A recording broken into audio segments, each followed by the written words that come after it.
All right. Hi, everyone. My name is Lindsay, and I am from Magnified Giving, and I'm here with some representatives from organizations that have missions related to work on the environment. And so we're really excited to have this conversation today. I think you guys are going to learn a lot. And I'll start with Suzy from Soupe and allow her to introduce herself and her mission. Hi guys, my name is Suzy. I am the founder of a nonprofit called Soupe. We recently relocated to Walnut Hills. It's a much bigger space for us. And we formed this organization 6 years ago to really address two different needs, which was the vast amount of food that was perfectly edible that was hitting the landfills that could be utilized, and picking that food up, making better food with it, combining all the randomness of it, creating meals, and then distributing it to the food insecure of our city in northern Kentucky. Awesome. Thanks. Jonathan? Good morning, everybody. My name's Jonathan Ady. I am the Executive Director of Keep Cincinnati Beautiful. Keep Cincinnati Beautiful is one of 500 or 600 or so Keep America Beautiful affiliates throughout the country, and we are dedicated to making the city of Cincinnati and the surrounding area cleaner, safer, healthier, and more connected by teaching students through environmental education and picking up trash and tires and making each one of our 52 neighborhoods within the city safer, and protecting public health by making our areas more beautiful. Awesome. Thanks, Jonathan. Karen? Hi, I'm Karen Colley, and I'm the Executive Director at the Civic Garden Center of Greater Cincinnati. And we've actually been around since 1942. We started as an organization that helped people plant victory gardens during World War II. But today we really think of ourselves more as an environmental education center. And we try to really educate adults and kids using gardening, both school and community gardens, horticulture, and sustainability through our Green Learning Station as ways to teach people about environmental issues. Awesome. Thank you, guys. So just kind of moving on to some of the first questions we have, just to, share about why this work is important. So could you guys maybe just kind of share what's the impact of environmental work on the community? Why is this work important? Well, I can go first from our end. I think it's fairly obvious now with everything that's happening in our world, what not caring for the environment can do. And I think the most certain fires in California and Oregon and the continuation of climate change, anything that we can do and do it proactively now is going to save the environment for the future. And I think we need to start thinking long and hard on every decision that's made, that's thought of as better development, better development in 1,000 years, not next year. So. Yeah, just to echo that, I think we feel, I think our staff, we feel a real sense of urgency around our work now. Since the pandemic crisis and now with the wildfires and things that are going on. I think we just feel a real sense of urgency and a need for what we do more than ever. We're also, I think, seeing that people share that sense of urgency. We've seen a real uptick in people being interested in gardening, concerned around food security with the pandemic, or just recognizing the therapeutic values of, digging in the dirt. And just a lot of young people getting engaged in our habitat restoration work. So we're really encouraged by what we're seeing in Cincinnati in terms of people understanding that this is a really important issue, and that our future and the future of the planet really depends on us increasing our environmental literacy and environmental awareness, and then really taking action. We're really focused around environmental education and action. So education that leads to our citizens taking some kind of action at home, at work, or in their neighborhood. And I would just add that for gosh, a number of decades now, your parents and grandparents have made decisions that have been kind of in their short-term best interest, thinking that the planet and our environment would always be there in the future and that nothing would ever change.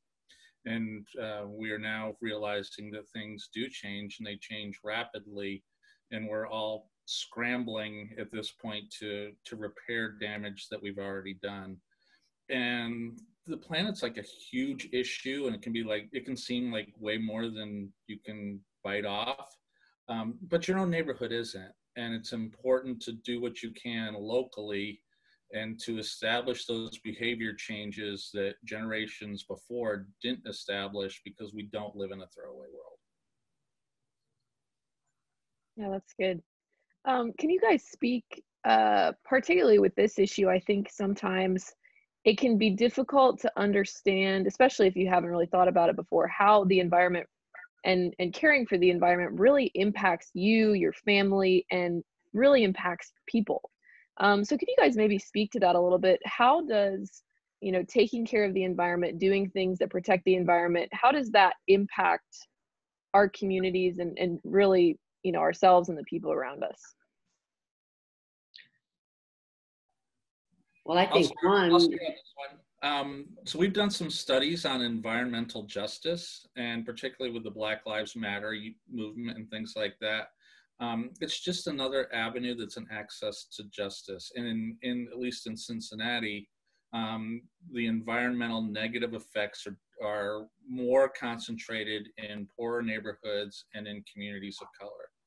What that means is that the trash that's around, the blight, contaminants affect public health disproportionately in poorer neighborhoods. So the environment actually has a tremendous effect on childhood health, nutrition, access to good things, public safety, where the environment is in worse shape, environmental crimes come, and with environmental crimes come other kinds of crimes. So crime is higher, public safety and public health is lower in those places where we don't take as good care of our environment.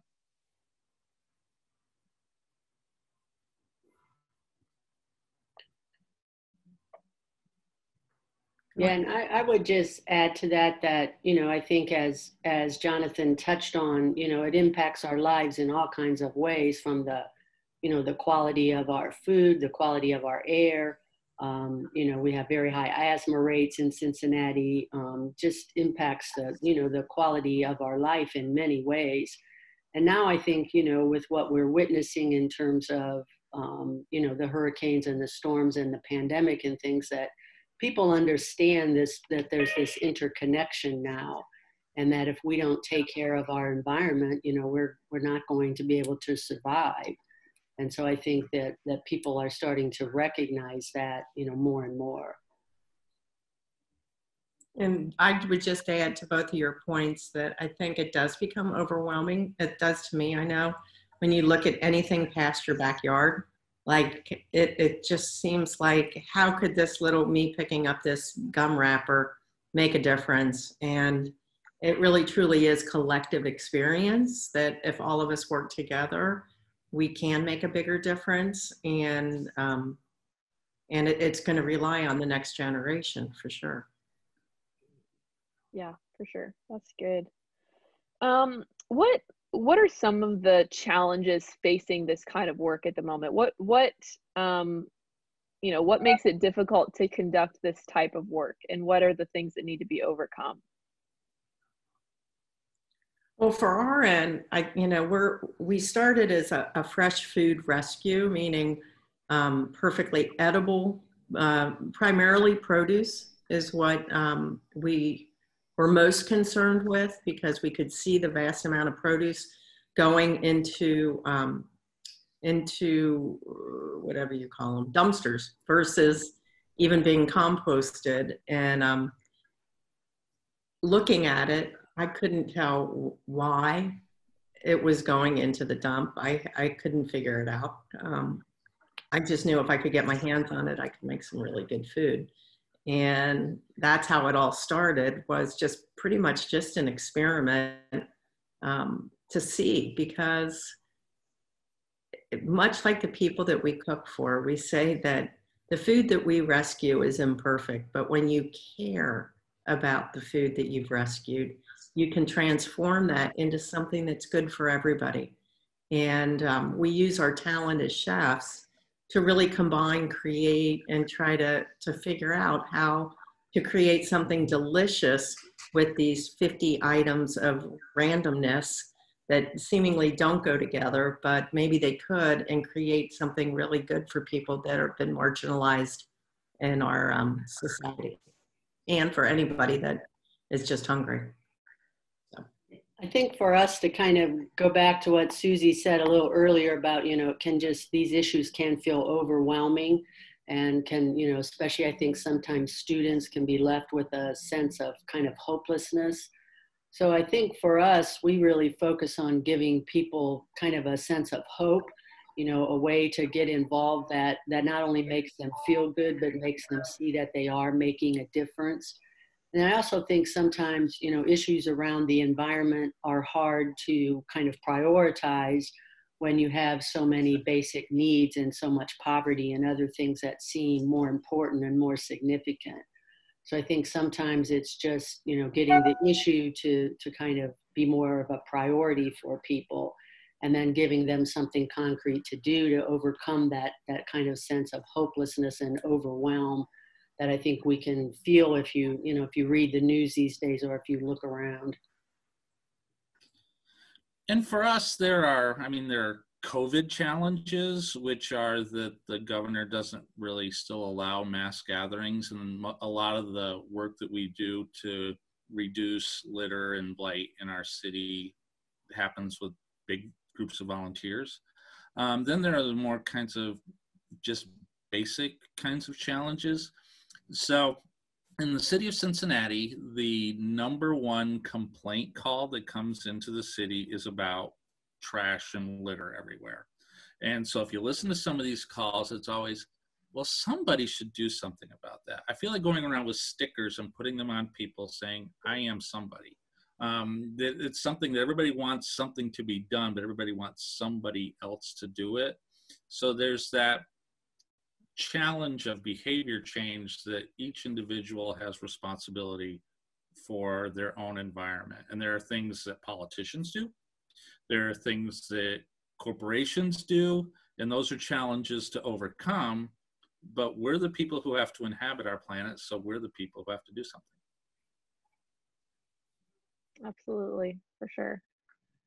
Tell me a little bit about how your organizations are able to collaborate to achieve your missions, and maybe that's even thinking of other organizations in the community, or maybe even not like an active collaboration, but even just thinking about the different missions that your organizations have and how those kind of work together to achieve the greater mission of solving issues related to the environment. Karen.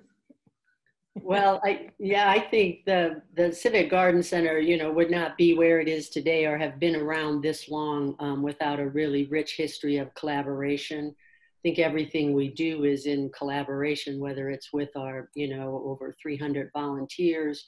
We have a very strong collaboration right now with Cincinnati Parks. Several of the sites where we're undertaking our habitat restoration work are parks-owned properties, so we're working in close partnership with them and bringing our expertise and our volunteers to do some of that habitat restoration work. We also are working with Cincinnati Parks now to restore the Soupe Botanic Garden that we share, an 8-acre site that we share with Cincinnati Parks.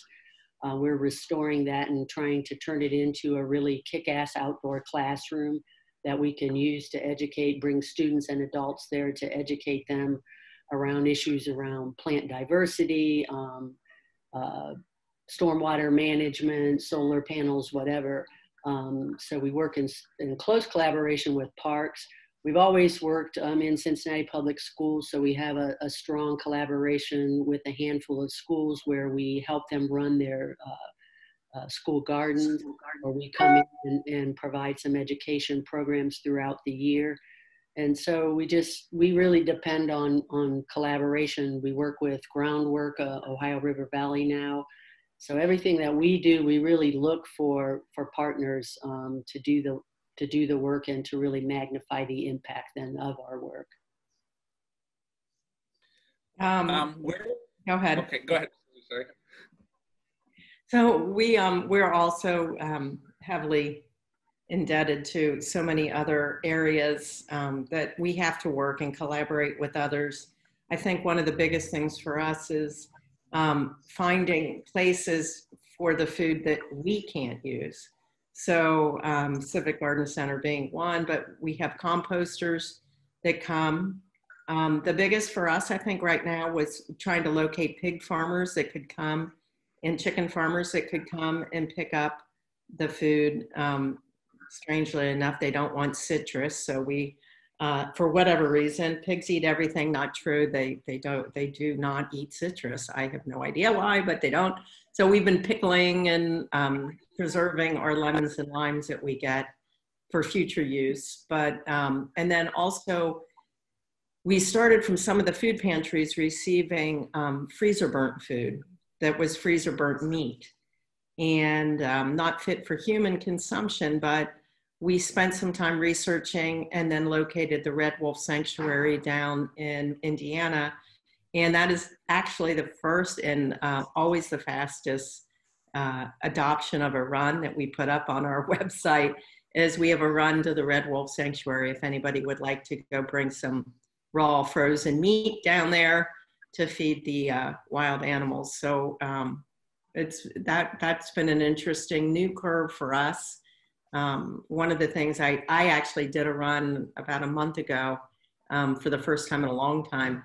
And they were forever grateful because of the pandemic, because nobody was driving and they rely on roadkill that, Wow.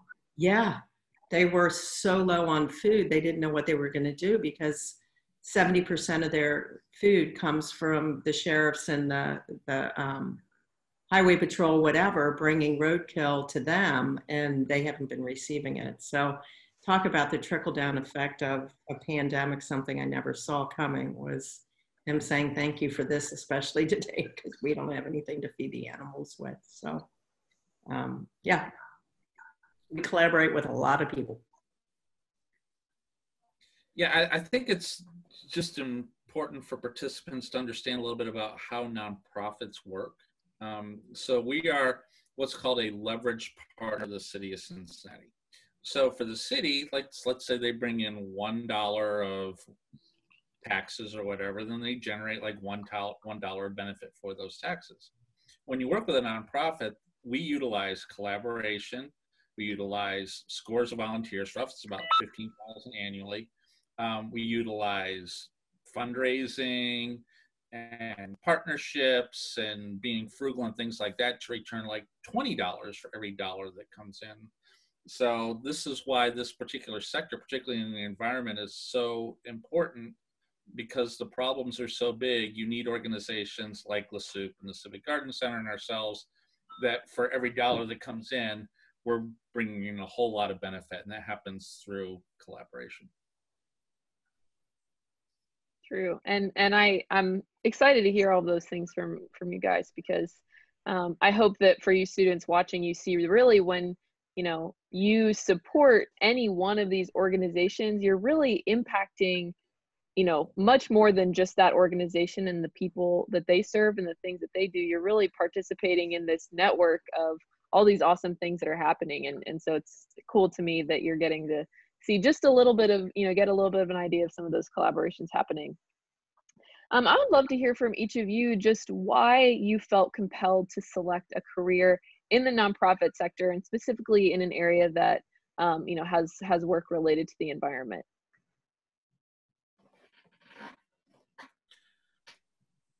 Go ahead, somebody. For me, I was in college when you can like YouTube all this stuff. There was like We Are the World, and Do They Know It's Christmas Time, and Hands Across America. And for kind of somebody who was from a me generation, that was very powerful for me. And I was an English major in college, and two of the novels that I read were Grapes of Wrath and To Kill a Mockingbird, which is all about helping out people and kind of the plight of people who were struggling. So I kind of utilized those two areas, one, kind of the concern for others, and then two, also this realization as I'm going around that there are other places in the country which still are pristine and beautiful, and we don't need to, just because we're in a city, we don't have to forego all the benefits that nature has to provide. I think for me, I grew up in a small farming community up in Northwest Ohio, so I always had a connection to nature and a respect for nature and a love of being outdoors. I'm also old, and so I was in college in the late 70s during the kind of first environmental movement, and I was just really impacted by that, and had a class in environmental science that really, and a teacher that really just kind of woke me up to how things are interconnected and the importance of taking care of the environment. And you know, the progress that we made because of that movement in terms of cleaner air and cleaner water. And I kind of fell into nonprofit life by accident, and then just have made a career of it, because it really does give you that sense of living for something and doing something that's bigger than yourself. And so that always feels good. And then at the Civic Garden Center, I've been there now almost 4 years, and I like to joke that gardeners are just some of the coolest people in the world. And so they're just really great people to be around, and inspirational people, down to earth folks. So it's a great place to be, with a rich history and just lots of wonderful people involved in its work. Yeah, I kind of came around the back end of the nonprofit world, but it was really driven by the sense of, for the 30 years prior to that, and I'm old like you, Karen, I was part of that generation too. So for me, I thought, you know, it just seems ridiculous that we grew up, and I know Karen can probably quote the same thing that we were told all growing up was, fish your plate of food. There's starving children in Biafra.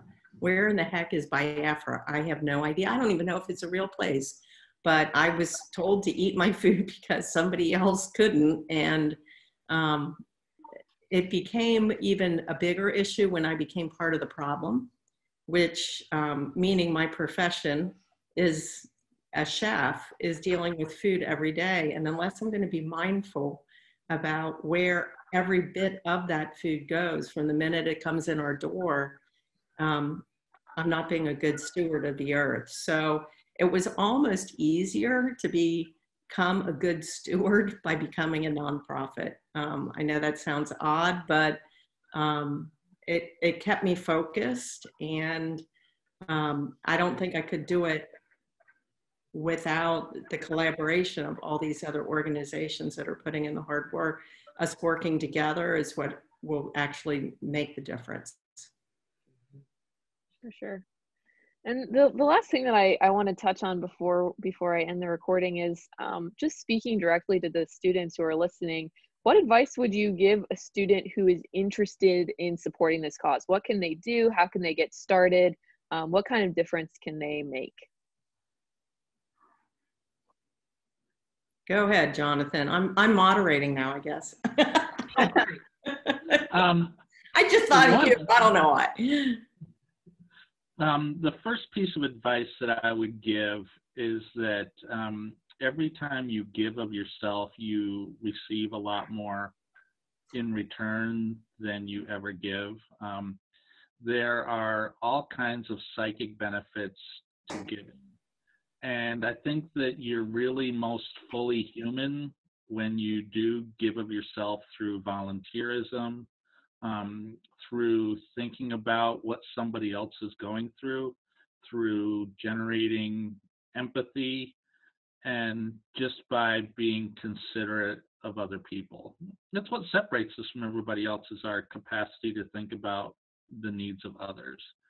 And when I'm saying others, there's other people, there are people outside your families. And then there's also the planet at large. Our home, despite what they show on Netflix, I don't think we're going to be hitting Mars anytime in the near future. So this is really what we have. And it all starts in your own neighborhood. It starts on your own block.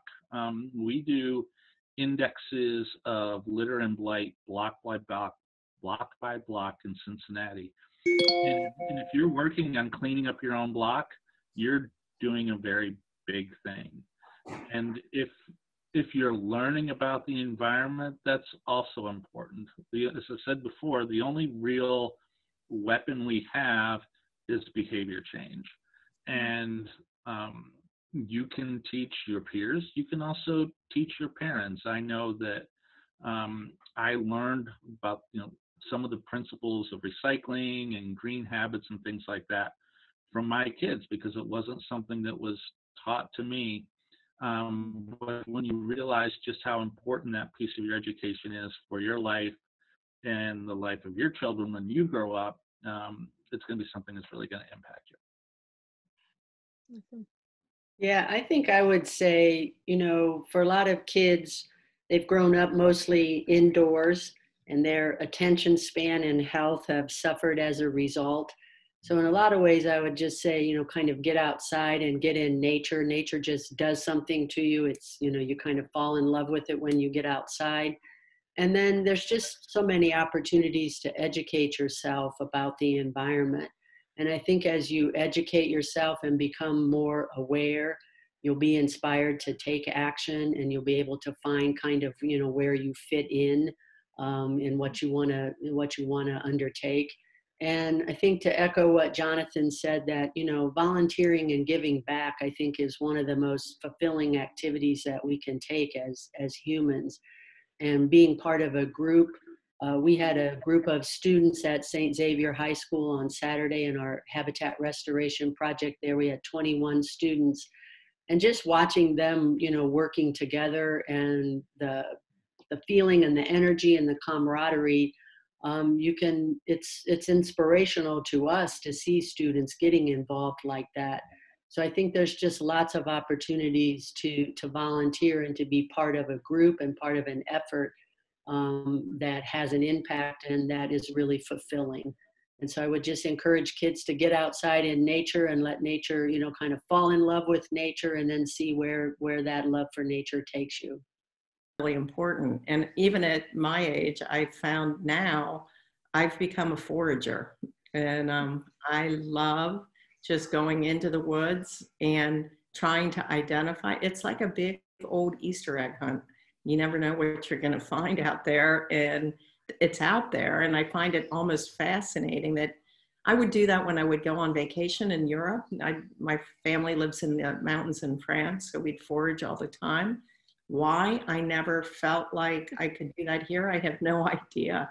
But the volunteer opportunities that come along with that, I was laughing at myself. I went looking for mushrooms, but I came out of the park with a bag full of garbage to throw away. That was what I foraged that day.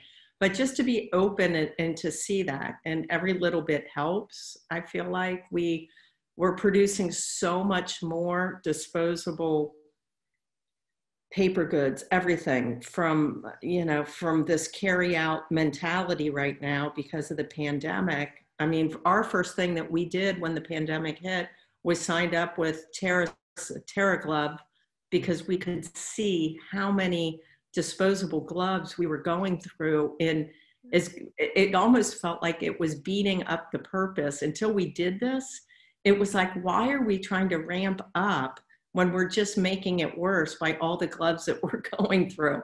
So I think just take a little bit at a time would be my, and do it with friends. I think it's really important. We see all the volunteers. It's, we said it's like the ark. We're like the big ark now. Everybody comes 2 by 2. And there's, it just seems that people enjoy themselves more. It's a more positive experience if you're just having fun doing the work.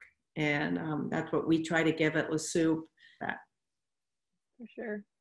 That's awesome. Well, thank you guys so much for your feedback, Suzy, Jonathan, Karen. Really appreciate your input. Thank you. Yeah, for students watching, I just thank you guys for watching, and I hope you learned something. And I hope that maybe this inspires you to look into this issue a little bit more, and hope you recognize how important you are to contributing to solutions. We need you. So thank you for watching.